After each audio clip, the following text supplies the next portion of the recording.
Hi, it's Dr. Ray. So I made this video specifically for men who are interested in working with me, whether they're in a relationship or not, and having problems, or looking to connect to the purpose. Maybe they're in a career that they're not really happy with.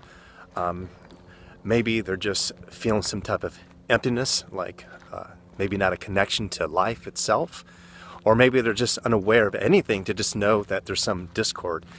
So this is how I work with men and my approach, my theories, and so forth. And I'm going to try to wrap this all up in a short video. So I believe that unless a man is connected to his purpose, like why he exists, that he's always going to be looking at the other side of the fence, thinking that the grass is greener. Whether that's women, whether it's another career, whether it's comparing himself with other people on Facebook. It's just he's never going to feel satisfied. And the more and more he's out of alignment with that, and maybe he's in a relationship, he finds things to complain about because there's just something inside of him he's not feeling connected to that. And it doesn't matter how much money he's making. It doesn't matter how much his woman supports him and compliments him, unless he feels that himself, he feels that emptiness.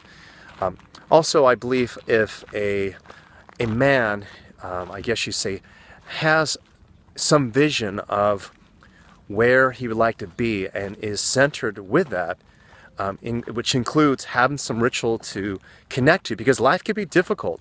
And what I mean by that is just imagine a man being an oak tree and rooted into the earth, grounded. And a rain comes and it kind of washes some of his leaves off and whatever, and he's just still rooted. And then there's a fire and it burns some of the branches, but the oak tree remains. Or there's a strong wind, a couple branches break off, but he is still there. He's still grounded, he's still rooted. He's not allowing life to take over him. Imagine the oak tree being kind of like the masculine and the weather changing, being like the feminine. And not necessarily just women, but life itself. There's always change. So a big part of my work is really showing men how to root themselves to be able to handle those circumstances, whether it's dealing with an ex, children, and other things that pull on his emotional strings. So a big part of this work is also seeing how he is creating those circumstances and distractions that keep showing up. So it's not just about being able to yield and use your spiritual judo to deflect and move and get out of the circumstances. It's also figuring out, why is it that I'm in this cycle? Why do I keep attracting the same type of person? Why is it that every time I'm about to get to some place, like I feel as though that this career is going to take off, something happens. It ends up falling out. You might find out that your business partners are a little bit flaky or shady, whatever it is. But I feel as though the world is a reflection of us. I feel as though that all that, well, first off, you probably would get this too, is that how you see the world, what you see, what you project onto it is, it's your own filtering system, meaning like what you feel. So the world is a reflection of us. Like I'm out here, and how I feel about this plant over here and tree is about me. It doesn't mean that's what it is, but I am projecting my opinions and feelings about that.